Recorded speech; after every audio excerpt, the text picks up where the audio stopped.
Ya, kawan-kawan, sedulur-sedulur di channel Kampus Wong Alus, saat ini kami bersilaturahmi di kediaman Gus Toha Di sini Ngawi.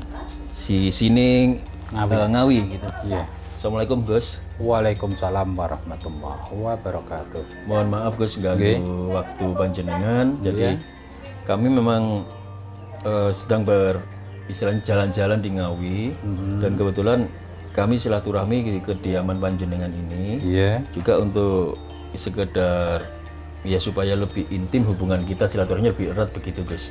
Iya. Sebelumnya saya mohon maaf Gus. Iya. Saya perkenalkan, nama saya Kisuling dan saya Suling. bantu untuk di channel KWA ini Gus. Iya, iya, iya, iya. Mungkin kita langsung aja ya Gus ya. Oke, monggo. Gus Toha, ini kan begini. Ada sumber yang mengatakan bahwa Gus Toha ini akrab sekali dan biasa gitu ya, bisa komunikasi dengan Kanjeng Ratu Kidul. Iya. Sebenarnya akrab, dibilang akrab ya akrab, kalau enggak ya bilang enggak. Tergantung situasi dan keadaan. Kalau memang memerlukan itu untuk pembicaraan, untuk silaturahmi atau musyawarah, ya monggo. Tapi kalau tidak ya nggak perlu, ya nggak perlu. Kalau memang bisa memecahkan sendiri, dipecahkan sendiri. Kalau memang itu memerlukan bantuan untuk musyawarah, ya musyawarah. Gitu Artinya memang ada permasalahan yang urgent dan sangat penting sekali yang memerlukan untuk istilahnya itu bertukar pikiran dengan beliau. musyawarah umumnya. Musyawarah begitu ya dengan beliau. Karena umumnya sana juga bilangnya musyawarah. Oh begitu. Istilah dari Laut Selatan sendiri juga musyawarah dari Kanjeng. Musyawarah. Insya Gus, ini mungkin agak lancang saya tanyanya. Kalau boleh tahu untuk permasalahan apa biasanya Gus Toha sampai harus berkomunikasi dengan atau bermusyawarah dengan Kanjeng Ratu? Kalau dulu itu bermusyawarah itu sebelum saya berhenti tidak tidak memakai apa ya namanya suatu tempat pemujaan ya bahasa waktu itu ya. Itu semua orang bisa untuk berbicara langsung sama Ratu Kidul. Waktu itu namanya pemujaan lah gitu loh, pujan atau pemujan waktu Sanggar itu. pemujan. Sanggar. Waktu itu kan saya awalnya kan suruh tirakat dulu. Setelah tirakat beberapa hari, beberapa bulan di Segara sana, Segara Kidul tempatnya di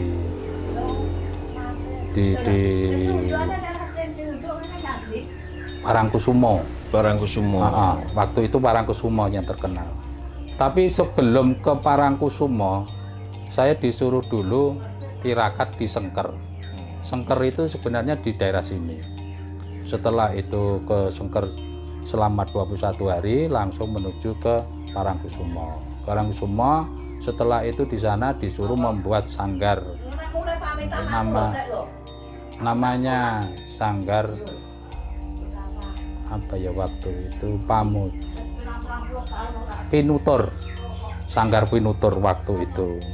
Cuma intinya sanggar itu mengumpulkan orang-orang yang ada keperluan apa, sakit apa, keluhan apa, semuanya di situ aku panggilkan. Silakan. Panggil sendiri, ngomong sendiri gitu loh ya. Gus, apakah ada ini kita baru masuk ke ini Gus ya. Apakah ada sarana dan tata cara khusus untuk Gus Toha berkomunikasi dengan atau bermusyawarah dengan beliau? Memang waktu itu ada khusus ya, karena harus memerlukan satu apa ya namanya bunga, terus wakil buah, khususnya yang disukai oleh Ratu Kidul itu buah ledung. Ledung. Buah ledung itu yang paling disukai oleh Ratu Kidul. Semacam apa Bu? Buah ledung itu kalau di sini matua itu ya, hampir seperti matua. Tapi buah ledung di makam Ketol itu ada waktu itu buah ledung itu paling disukai buah ledung. Ini menarik sekali Gus Toha ini ya untuk awalnya. Mungkin sejak kapan sih Gus tertarik dengan dunia spiritual seperti ini? Kita coba mundur lagi flashback ke kehidupan Gus Toha. Kalau sebenarnya saya tirakat itu mungkin bejo-bejan ya. Karena saya usia sekitar 12 tahun. 12 tahun sudah mulai tirakat. Sudah mulai mengucilkan diri dari banyak temen ya. Dalam waktu itu kan sudah usia sampai tahun 86 itu sudah memuncaknya, sudah keluar semua. Dalam arti itu wis apa ya, puasa tirakat apapun sudah banyak aku lakukan. Yang namanya jin setan sing pocong-pocong seperti itu sudah waktu itu biasalah gitu. Oke. Usia seperti itu. Jadi Gus Toha ini tertarik dan sudah terjun di dunia spiritual ini dari usia 12 tahun Gus 12 ya. tahun waktu itu. Waktu itu ada sebab khusus kenapa kok Gus Toha sampai pada, kalau kita bicara usia segitu kan sangat jarang sekali ya. Gitu untuk anak. Sebenarnya ya ada suatu masalah ya, suatu masalah keluarga, tapi sementara ini belum perlu saya bongkar. Nggih. Belum perlu saya bongkar, tapi waktu intinya untuk permasalahan keluarga. Nggih. Tapi karena itu membias kemana-mana kan, sampai saya itu waktu itu setelah ke Sengker, ke gunung di Cirebon itu, di mana? Di Cirebon ada kan? Ciremai ya. Gunung Ciremai waktu itu selama 14 hari di sana, dan ditemui oleh itu di Siliwangi ya, ada macan itu besar itu di situ pernah. Itu 7 hari di situ. Setelah itu pulang suruh tirakat di Segoro itu. Sebentar Gus, ini jadi di usia 12 tahun itu karena ada suatu sebab Gus Toha kemudian mengucilkan diri gitu ya. Kemudian masuk ke dunia spiritual itu sampai berapa tahun Gus? Paling tidak yang paling cepet-cepetnya terus ya itu ya. Nggih. Itu sampai tahun mulai 96 Lama Gus ya. sampai itu. Situ 96 itu saya sudah seakan-akan sudah dikasih ijazah oleh palik saya lah. Wis gak ada lagi yang aku kasihkan, kamu cari sendiri aja. Terus setelah itu Gus Toha berkelana gitu ya istilahnya. Waktu itu saya kan Ke mana itu Sengker ya? di Sengker. Di Sengker itu termasuk di sini dekat anu itu loh Dek. Dekat Gunung Andong. Depannya Gunung Andong, dekat batu yang besar itu. Itu kan dulu aku tirakat di situ 40 hari. Lah di situ ternyata di situ itu ada tempatnya, sebelahnya makam jin, sebelahnya itu apa ya namanya, pondoknya jin. Itu di Sengker itu waktu itu. Itu usia sekitar 15 tahun. 15 tahun. Ya 3 tahun ya Gus ya. Itu sekitar 15 tahun sudah sampai ke Sengker gitu ya. ke Sengker. Wah lah, kalau itu setiap hari saya dikasih ilmu tauhid yang jelas di jin itu. Memang belajarnya di tauhid itu di jin itu. Pondok itu ya. Di pondok jin. Sebagai gambaran Gus untuk sedulur-sedulur kami di KWA. Sengker itu seperti apa tempatnya? Sengker itu Semacam sebenarnya goa atau enggak, cuma di pinggir kali gitu aja. di sebelah pinggir sungai gitu ya? Di pinggir sungai, di situ ada pakai batu 3 pecah itu. Di situ ada embesnya, ada airnya, ada sungainya ya. Terus di sebelahnya itu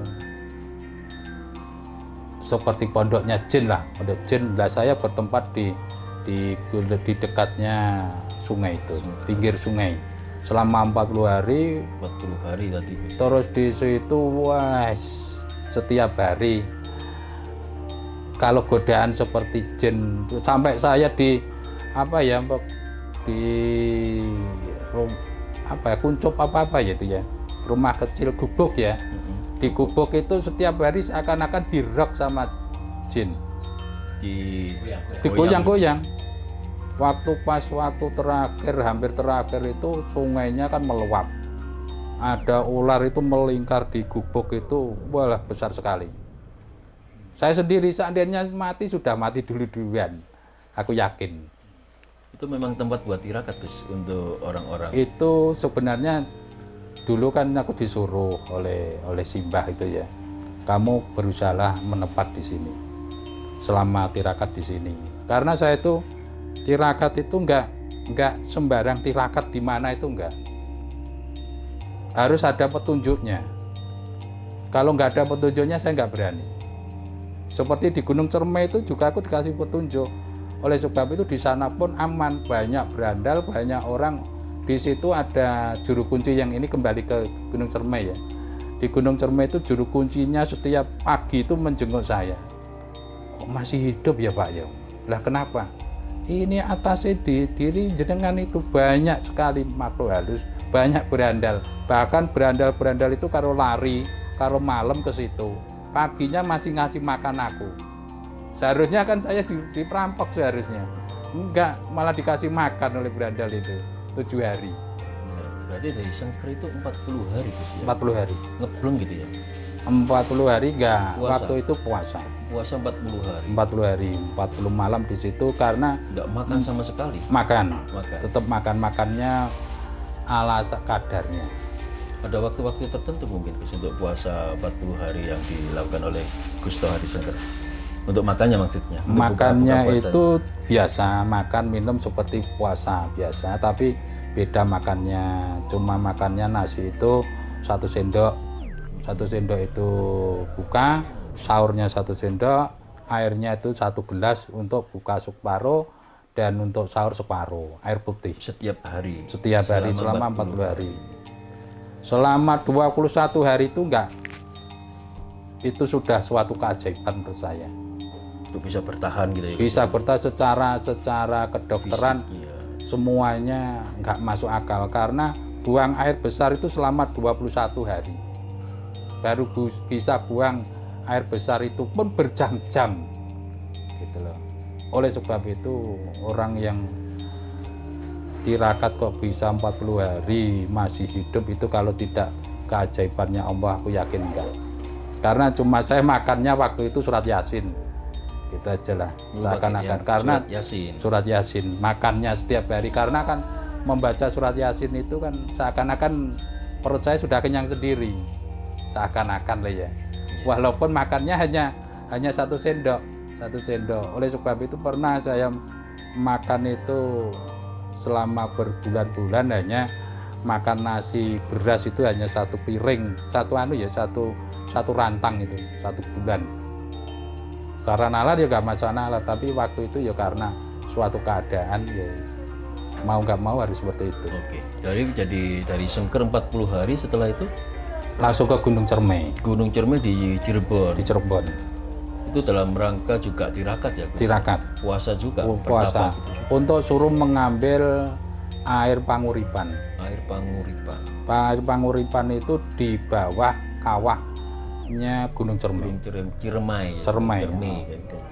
Mohon maaf Gus, saya lupa di Sengker Gus Toha mendapat ijazah ilmu atau dari Raja Jendar itu ya? ilmu Tauhid tauhid di situ. Semuanya dimulai dari manusia hidup dibagaikan itu pohon, ada pohon mencerap ilmu atau bagaikan air dari keluar dari sungai ya, dari mata air itu kan hangat. Itu masih ingat saya ilmu diantaranya ilmu tauhidnya. Oke. Keluar dari air, dari mata air hangat, dan kadangkala air itu bisa kemana-mana sampai ke hulu, ada yang berhenti di suatu tempat. Itu. Gus, saya mohon maaf sekali. Mhm. Jadi ini sebenarnya saya nggak perlu tanyakan ya, tim kreatif nanti barangkali pertanyaan saya ini agak-agak menyimpang, tapi ini perlu saya tanyakan. Tapi kalau memang dinilai menyimpang bisa di-cut ya. Monggo. Ada sebuah pandangan Gus, pro dan kontra. Ketika ada sebagian masyarakat kita bicara, kenapa kok harus belajar dari jin untuk permasalahan ilmu tauhid? Bukankah ada tuntunan berupa Al-Quran dan Sunnah untuk bicara tentang tauhid? Pendapat Gus Toha seperti apa? Waktu itu sebenarnya saya tidak tidak harus belajar ke jin ya. Memang waktu itu saya tirakat di situ, bertepatan waktu itu dekatnya pondok jin.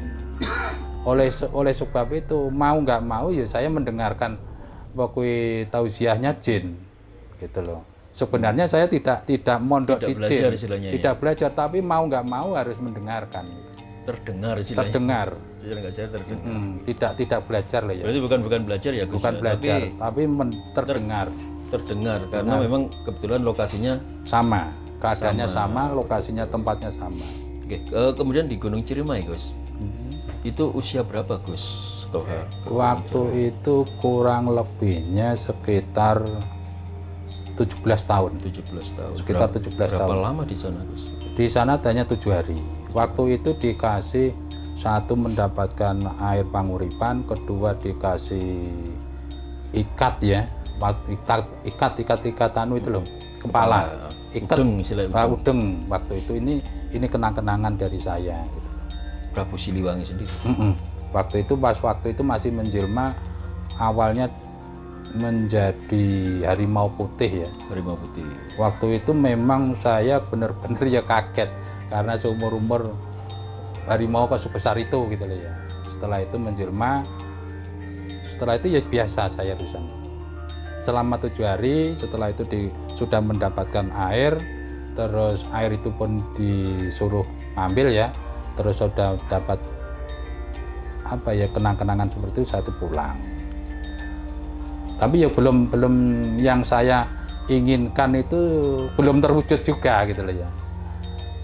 Setelah itu baru terakhir itu saya ke Segoro Kidul itu. Air panguripan dan udeng gitu ya. Ini bentuknya seperti apa Gus? Dan khasiat? Kalau air panguripan itu sebenarnya kalau untuk layak orang loh ya, orang biasa. Iya. Siapapun yang kena jin waktu itu ya, jin, ketemplean dan sebagainya, atau ketenung atau sebagainya, cuma diusapi atau dikasih minum sedikit pun dan didoain pada Allah, secepat mungkin langsung hilang. Waktu itu air panguripan itu memang khasiatnya waktu itu besar sekali. Air Panguripan itu. Oke. Itu karena tempatnya di bawah kawah. Kawah Gunung Ciremai. Gunung Ciremai. Di situ pun waktu itu banyak orang meninggal, 7 orang waktu itu. Sekitar tahun 96 kalau nggak salah. Kurang lebih tahun 1990 berapa gitu, tapi sudah 96 atau 9 berapa. Itu 7 orang itu pendaki atau Waktu itu di bawahnya guyon ya, waktu itu aku kan dengar. Mau kemana Pak? Pengen mati di Gunung Ciremai. Lah orang 7 itu mati semua ternyata. pendaki mereka? Pendaki. Ada yang pengen mati, waktu itu kan banyak kontranya Mak Lampir gitu ya. Iya benar. Pengen denger, pengen tahu Mak Lampir jatuh di kawah. Waktu itu setelah saya sudah mendapatkan air panguripan dan dikasih udeng itu ya saya pulang.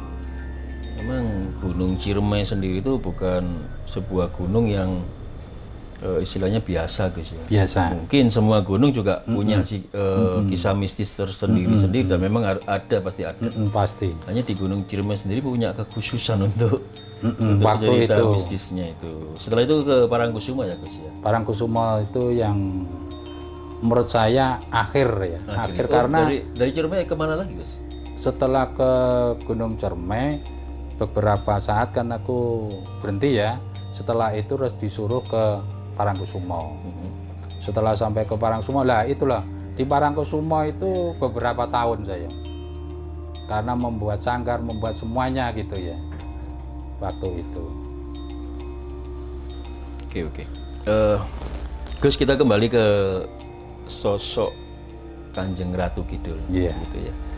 Ya barangkali di banyak sekali video-video, banyak channel yang sudah membahas tentang sosok Ratu Kidul atau sosok Ratu Pantai Selatan atau Laut Selatan begitu. Iya. Sebenarnya apakah ada perbedaan antara Ratu Laut Kidul atau Ratu Laut Selatan dengan Nyi Roro Kidul di Pantai Kusumo? Iya. Apakah itu sosok yang sama atau dua sosok yang berlainan? Kalau saya menilai itu sama aja. Ratu Kidul, Nyi Roro Kidul, atau Laut Kidul, jinnya sama, makhluknya sama. Gitu menurut saya lah ya, yang saya pelajari semuanya, suaranya dan semuanya, solah-solahnya semuanya. Karena di sana itu memang wah, tentaranya, pasukannya memang banyak sekali. Bahkan uangnya pun sama seperti manusia. Minyak pun sama, kasturi juga sana membuat kasturi, tapi nggak ada labelnya. Uangnya juga ratusan sama ratusannya. Berarti antara Ratu Laut Kidul atau Laut Selatan dengan Nyi Roro Kidul itu sosok yang sama. Sama. Nah, satu lagi Gus, ini masih banyak sebenarnya, cuma ini yang menarik juga, apakah wujud Ratu Kidul itu seperti gambaran yang ada di film-film ala Susana? Sebenarnya enggak waktu itu.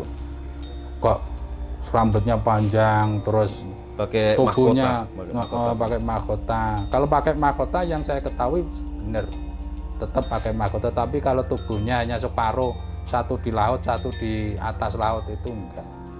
Sama aja seperti manusia, wong itu kan juga jin gitu ya. Itu bukan itu makhluk berbentuk jin yang berada di laut, itu aja kalau saya menilai.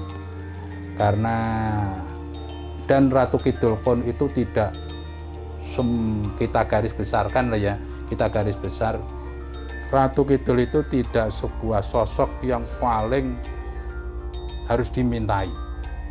Tidak harus semuanya apa yang diminta manusia itu sanggup untuk melaksanakan, enggak. Semuanya harus kita garis besarin, itu semua enggak. Lebih baik sekarang setelah saya belajar seperti itu dulu, kalau aku nilai lo ya, Iya. sosok baik maupun tidaknya itu, kalau menurut saya sendiri cenderung tidak baik. Cenderung tidak baik. Tidak baik. Karena apa? Kalau selalu terbanyak ke tempat-tempat seperti itu akan menjadikan nanti kurang baik dalam pikirannya, hatinya. Syirik begitu ya Gus? Bahasa kerasnya sirik. Bahasa kerasnya lah ya. Itu karena apapun bentuknya.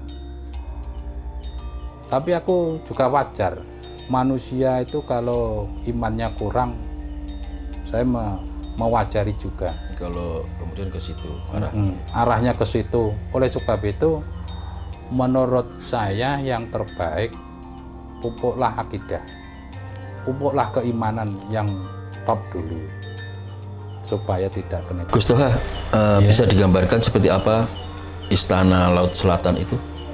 Iya, yang saya kenal waktu itu loh ya. Iya. Saya cuma mengenal waktu itu aja.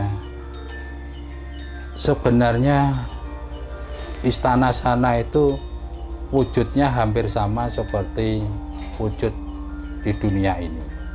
Karena masuk di sana itu seakan-akan nggak ada itu yang namanya air. Kalau sudah masuk sana loh ya, alamnya sana loh ya, nggak ada itu yang namanya air seperti di TV-TV itu. Betul, di tengah laut ya Gus? Di tengah laut itu kok ada ikannya, itu nggak ada. Ya udah, sudah biasa seperti kita seperti di sini ya. di dunia manusia. Tapi memang di sana itu beda.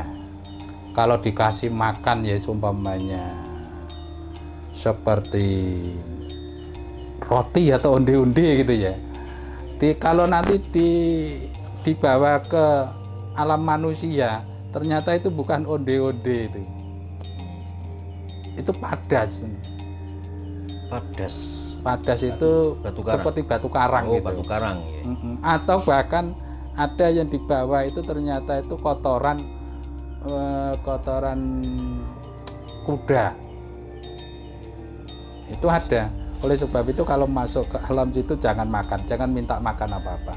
Kalau selalu makan sudah merasakan rasanya rasa makannya alam jin, tuman nanti. Dipingin terus itu. Pengen terus. Oleh sebab itu jangan makan, berusaha. Gus, beberapa waktu yang lalu itu kan ada ya, apakah Kanjeng Ratu Kidul ini itu ada hubungannya dengan Ratu Bilqis dari kisah Nabi Sulaiman? Kalau dikisahkan di kisah Nabi Sulaiman kan Ratu Bilqis juga ratu dari bangsa jin waktu itu. Bisa jadi karena manusia belum dibuat, Nabi Adam belum dibuat. Yang namanya Ratu Kidul itu sudah dibuat dulu. Sudah ada dulu. 2000 sebelum manusia dibuat. Oleh sebab itu banyak jin-jin waktu itu kan rumahnya enggak dianu ya, semuanya keumumnya di pantai, di segoro, di gunung dan sebagainya. Yeah. Oleh sebab itu kalau Ratu Bilqis itu termasuk masih sepupu atau masih seturunan itu bisa jadi. Karena Ratu Kidul itu bukan usianya bukan seperti manusia, melebihi manusia. Gitu. Beliau cantik, Gus. Tergantung situasinya. Bisa garang, bisa cantik, bisa buruk. Gitu loh, tergantung situasi. Nah, ini pertanyaan menarik, Gus. Bicara tentang Ratu Pantai Selatan itu biasanya ada juga pembicaraan tentang pesugihan berupa tumbal manusia. Pendapat Gus Toha bagaimana? Pandangan Gus Toha? Kalau mengenai pesugihan itu yang berupa manusia yang ditumbalkan gitu. Tergantung ya.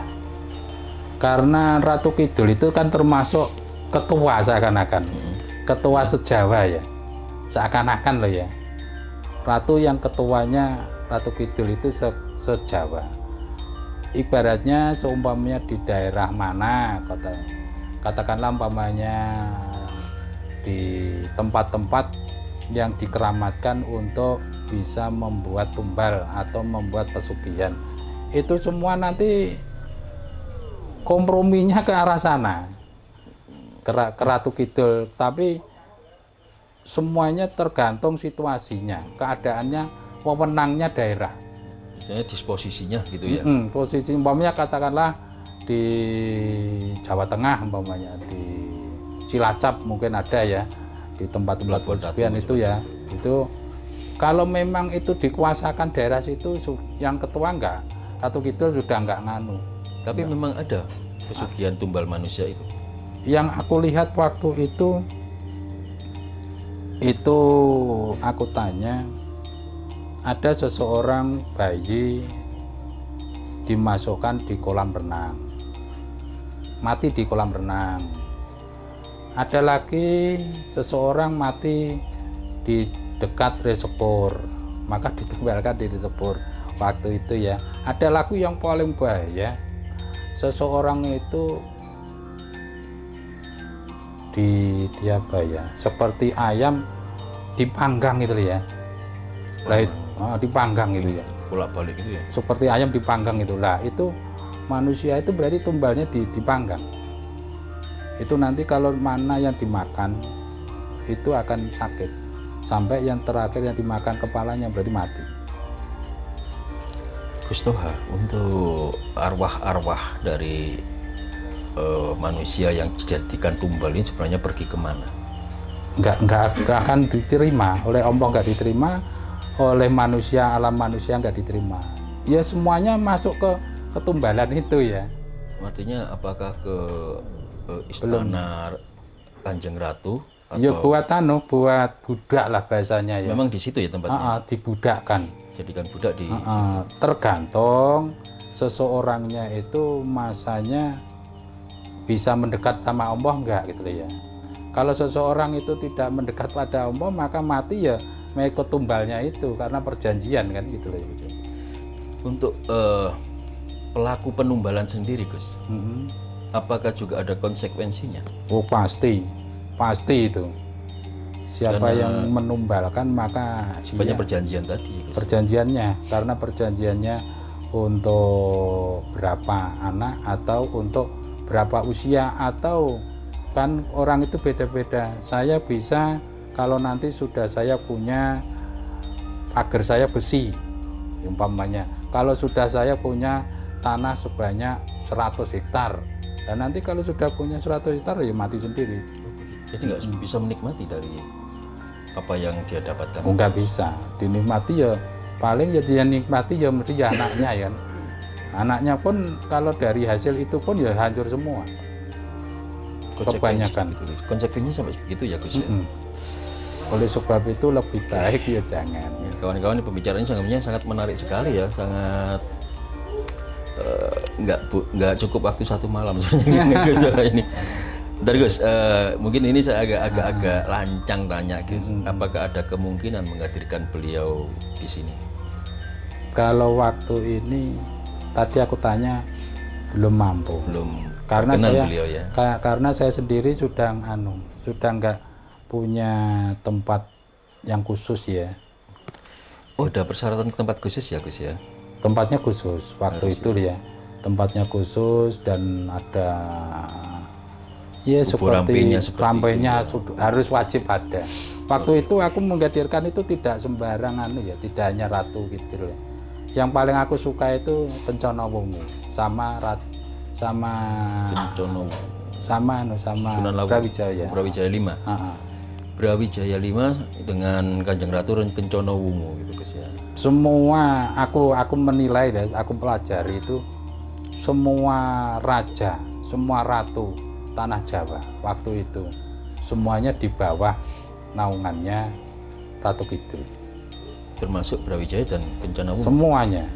Karena jinnya waktu ini loh ya. Saat ini jinnya, jin korinnya atau jinnya Ratu Kidul, jinnya Pokoi Kencana Wungu, Sunan Lawu itu ya. Semuanya akur Pak, berarti kan masa hidupnya kan berarti pernah mengenang. Bahkan ratu-ratu, raja-raja khususnya Jawa lah. Semuanya aku yakin ngobrolnya sama Ratu Kidul. Mungkin gaibnya ya minta bantuannya, gaibnya mungkin kebanyakan. Karena saya pelajari ratu raja-raja itu kebanyakan jinnya di bawahnya Ratu Kidul. Oh gitu, untuk pendampingnya gitu ya. Baik Kencana Wungu maupun Prabu Brawijaya kelima. Gitu. Semuanya yang aku kenal loh ya. Lain-lain kemungkinan besar sama. Oke. Gus, ini mungkin 2 pertanyaan lagi, mohon waktunya. Di channel kami ini banyak sekali pertanyaan tentang terawangan. Jadi anak-anak muda itu sekarang ini kan lagi banyak berminat pada ilmu-ilmu hikmah. Terutama pertama kali mereka itu sangat penasaran dengan yang namanya kemampuan untuk menerawang, baik itu yang bersifat futurolog ataupun masa lalu ataupun pada kegiatan ilmu makhluk-makhluk gaib. Gitu. Apakah Gus Toha punya tata cara khusus atau mungkin ilmu khusus untuk bicara tentang penerawangan tadi? Kalau saya itu penerawangan khusus ya. Atau doa-doa? Enggak pakai doa. Itu semua kalau saya itu enggak, terus terang enggak ahli ya, enggak ahli penerawangan. Tapi kalau memang Allah mengizinkan, insya Allah bisa. Tapi saya bukan ahlinya. Istilahnya Gus Toha enggak ke arah penerawangan gitu ya gitu.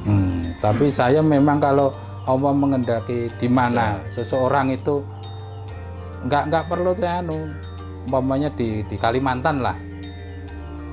Kenapa kamu kemarin kok seperti ini gitu ya? Padahal kadang juga nggak langsung gitu tahu langsung oleh Allah saya wiritan dulu, malam nanti dikasih tahu orangnya ini. Berarti ada memang harus ada ritual keikhlasan. Karena ilmu gaib itu kalau tidak diizinkan oleh Allah, manusia apapun bentuknya nggak sanggup. Pertanyaan terakhir Gus, ada kita bicara tentang alas ketonggo.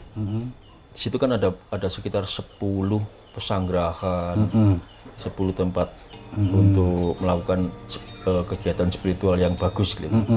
Menurut saran dari Gus Toha, di lokasi di Alas Ketonggo sebelah mana untuk melakukan olah spiritual yang bagus, Gus?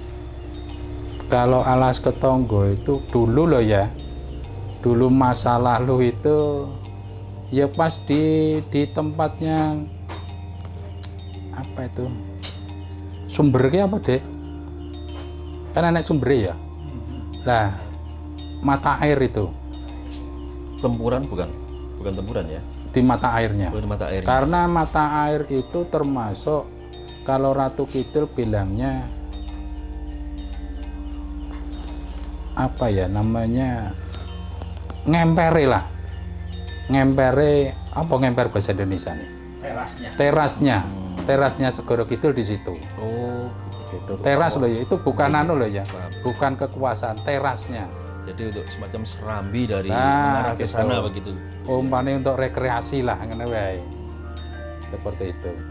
Oke, Sementara sekilas gitu. Oke, Gus Toha, saya terima kasih banyak untuk waktunya dan mohon maaf sekali mengganggu di kediaman panjenengan yang sangat tenang ini, Gus. Nggih. Kawan-kawan, demikian tadi ya, diskusi kami dengan Gus Toha, ahli pelaku spiritual, pegiat spiritual, dengan perjalanan beliau yang menurut pendapat kami sangat luar biasa sekali. Seperti apa, saya serahkan kembali penilaiannya pada kawan-kawan semua, pada pemirsa semua, dan mudah-mudahan diskusi kami ini bisa memberi informasi dan manfaat bagi kita semua. Saya Disuling bersama Gus Toha mengucapkan terima kasih atas perhatiannya. Jangan lupa like, subscribe, ketik tombol lonceng, dan Anda sekarang ada di channel KWA. Terima kasih.